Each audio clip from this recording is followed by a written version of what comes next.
Kerajaan perlu mengkaji semula keputusan Suruhanjaya Pengangkutan Awam Darat.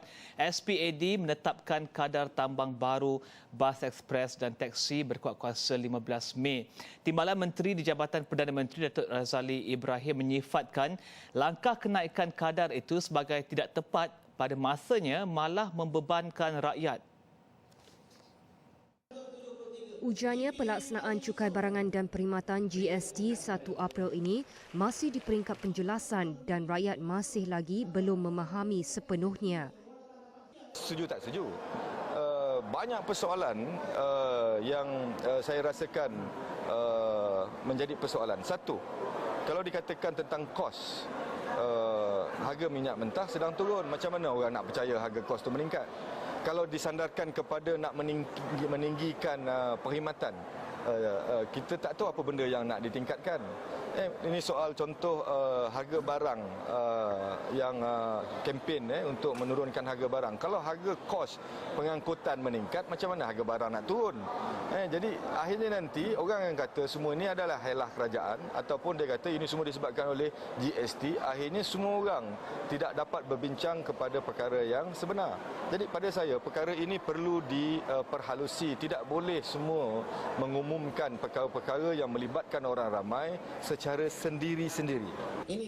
Beliau ditemui selepas merasmikan program Jalinan Rakyat Wanita UMNO Johor di Sekolah Menengah Kebangsaan Tengku Mahkota Parit Raja, Muar. Beliau yang juga ahli Parlimen Muar mengulas pengumuman SPAD pada Khamis berhubung penyelarasan kadar tambang teksi dan kereta sewa antara 20 hingga 67%, manakala bas ekspres naik 22.6% bermula 15 Mei ini. Menurut pengerusi SPAD Tan Sri Said Hamid Alba, keputusan itu berikutan kenaikan kos yang ditanggung pengusaha pengangkutan awam termasuk kos penyelenggaraan dan dibuat selepas mengambil kira keperluan pihak terbabit. Razali meminta keputusan itu perlu diperhalusi semula di peringkat Kabinet menerusi perbincangan dengan mengambil kira pandangan semua pihak supaya kerajaan tidak dipersalahkan. Dalam perkembangan sama, Timbalan Menteri Pengangkutan Datuk Aziz Karpawi dalam kenyataan menyifatkan kenaikan kadar baru itu iaitu antara 20 hingga 67% adalah tinggi.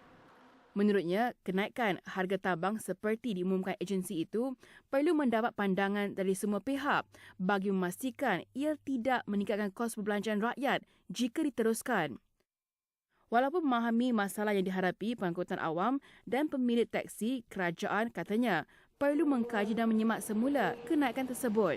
Garis panduan dalam menentukan paras tambang berpatutan agar mampu dibayar semua golongan masyarakat juga perlu diwujudkan.